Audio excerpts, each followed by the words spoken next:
Most people think late night gym workouts are peaceful. Fewer people, less noise. Just you, the machines, and your thoughts. But sometimes, being alone in a gym means you start noticing things that shouldn't be there. Tonight, you'll hear 3 true gym horror stories featuring disturbing late night encounters, creepy stalker situations, and unexplained incidents that turned ordinary workouts into absolute nightmares. If you enjoy true scary stories and real horror experiences, make sure you watch until the end, because with each story, the situation gets much darker. I didn't realize I was being watched until the guy from my gym messaged me something he should never have known. At first, Marcus was just another familiar face, the kind you nod at between sets and forget 5 minutes later. But then he started showing up everywhere. And one night, he proved he knew where I lived. I'll call myself Ethan for this story. I went to the gym every night after work around 8 p.m. Same routine, same machines, same faces. After a while, you recognize people without ever meeting them. A nod here, a half smile there, silent familiarity. Marcus was one of those faces. He was always there before I arrived, and somehow still there when I left.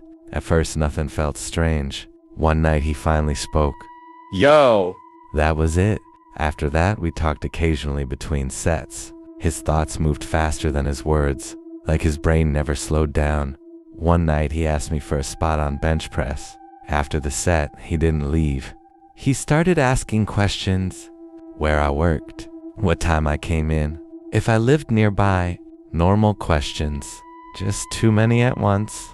Like he was collecting information. I kept my answers vague. Still, before I really thought about it, he added me on Instagram. I accepted. That was my first mistake. Over the next week, Marcus started appearing everywhere. If I switched machines, he switched too. If I changed workouts, suddenly he needed the same equipment. He stood too close while I lifted, close enough that I could feel him watching between reps. Then the messages started. You at gym tonight? What you doing, RN? You didn't come today? If I didn't reply, another message followed. Then another. I muted him. That's when awkward turned into uncomfortable. One night I left the gym early. As I walked to my car, I noticed another vehicle parked nearby. Headlights off. Engine running. I didn't think much of it until I pulled out, and the car pulled out behind me. Same turns, same streets. For 10 minutes, I suddenly turned into a random gas station. The car slowed near the entrance, paused, then drove away. I laughed it off, but my stomach stayed tight the entire drive home. 2 days later, Marcus messaged me, "Did you change your route home?" I stared at my phone. I had never told him my route. That night, I locked my doors for the first time in months. Around midnight, I heard footsteps outside my apartment. Slow. Back and forth. Through the blinds, a shadow passed my window, then stopped. Right outside, my phone buzzed. A message from Marcus. Still awake? My chest dropped. Another message appeared seconds later. I could see a light on. Every light in my apartment went dark instantly. My hands shook as I backed away from the window. Outside, the footsteps stopped. I called the police. By the time they arrived, whoever had been there was gone. Nothing. Just empty space where someone had definitely been standing. The next day at the gym, Marcus walked up smiling. "You disappeared last night," he said. I told him to stop messaging me. His smile didn't fade. "It froze." "I thought we were friends," he said quietly. Not sad. Offended. Like I had broken an agreement I never made. I canceled my membership that day. Blocked him everywhere. 3 weeks passed peacefully. Until one morning, I found a folded gym towel on my car windshield. The gym's logo stitched into the fabric, written across it in black marker. "Miss you, bro." I moved out 2 months later. Changed gyms. Changed routines. Changed everything I could. Even now, I still check parking lots before getting out of my car, because sometimes the scariest thing isn't realizing someone is watching you. It's realizing how long they've been watching before you noticed.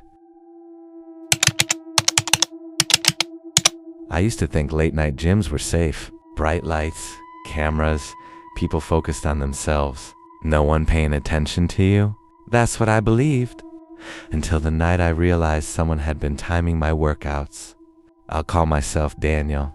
I worked evening shifts, so the only time I could train was after midnight. The gym stayed open 24 hours, but after 1 a.m. it was usually empty.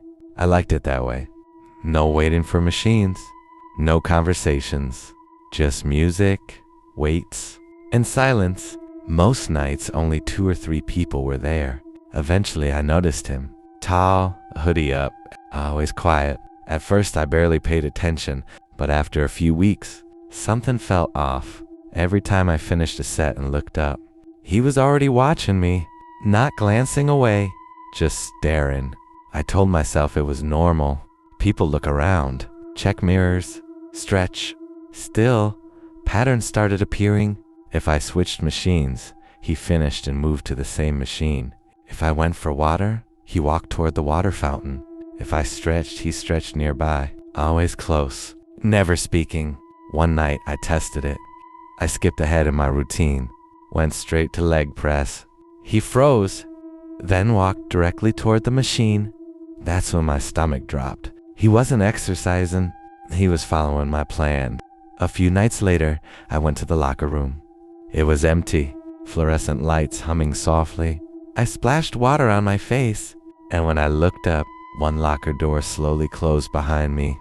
Click. No footsteps, no reflection, just silence. I rushed outside. The hoodie guy was sitting on a bench near the entrance, perfectly still, watching. Then came the discovery. A few nights later I arrived earlier, around 11 p.m. The gym was busier. I felt relieved until I passed the front desk. The employee stopped me. "Hey, your friend already came in." I frowned. "I didn't come with anyone." She turned the monitor. On the screen, my name was already logged. Entry time, 12:47 a.m., my usual arrival. But I had just walked in. I asked who checked in under my account. She shrugged. Slim guy, hoodie, said you forgot your card. Cold ran through my chest. He knew my schedule, my name, my routine, my arrival time. That night, I decided to leave early. Walking toward the exit, I noticed something taped to my locker. A folded workout sheet. My workout sheet. Every exercise listed. Every weight recorded. But there were notes written beside them. Improved here. Struggled tonight. Looked tired. And at the bottom, one sentence. You're strongest at 1:32 a.m. That's the exact time I always finish my last set. I never told anyone. I turned toward the gym floor. The hoodie guy stood near the mirrors, watching, smiling slightly, like a coach, proud of my progress. I canceled my membership the next morning, changed gyms across town, changed my workout hours, changed everything I could. Months passed. No sightings, no messages, nothing. Until last week, I signed up at a completely new gym. Different city, different schedule, different life. First day, I scanned my membership card. The receptionist looked confused. "Oh, you already checked in tonight," she said. My blood ran cold, because behind me, I heard a familiar voice. Soft, calm, deliberate. "Ready for your last set?" The machine at my gym counted a rep I never did. And when I checked the mirror, someone else was finishing the set. I'll call myself Ryan. I usually worked out late, around midnight. The gym was almost empty at that hour. Just the sound of air vents, metal weights clanking, and mirrors reflecting endless rows of machines. Quiet, predictable, safe. At least that's what I thought. One night I was using the shoulder press machine. I finished my set, 12 reps. I always did 12. The digital counter blinked. I frowned. Maybe I miscounted. So I reset the machine and started again. 1, 2, 3. The weights rose and fell rhythmically. By the time I reached 12, my shoulders were burning. I stopped, hands completely off the handles, breathing hard. The counter paused, then slowly changed. I stared at it. I hadn't touched the machine. I looked around the gym. No one nearby. Just one guy across the room stretching near the mirrors, hoodie up, facing away from me. I laughed quietly. Machines glitch sometimes, right? The next night, I used a different machine. Leg extension. Halfway through the workout, I stopped at 10 reps. The screen flickered. A second later, like someone else was finishing the set. My stomach tightened. I checked behind me. No one there, but in the mirror, the hoodie guy was closer now, watching. That's when I decided to leave early. As I walked past the front desk, the employee smiled. "Good workout tonight," she said. "Personal record, huh?" I stopped. "What record?" She turned her monitor toward me. My workout stats filled the screen. Every machine listed, every rep counted. But the numbers were wrong. Extra reps. More weight lifted than I could handle. Calories burned way higher than possible. Even the workout duration was longer than I'd been inside the gym. Like someone had continued exercising. After I stopped, I didn't come back for 3 days. But curiosity eventually won. So I returned. Earlier this time, the gym was empty. Too empty. Even the front desk was unattended. Fluorescent lights buzzed softly overhead. The machines were powered on, waiting. I walked toward the shoulder press machine again. The screen lit up instantly. "Welcome back, Ryan."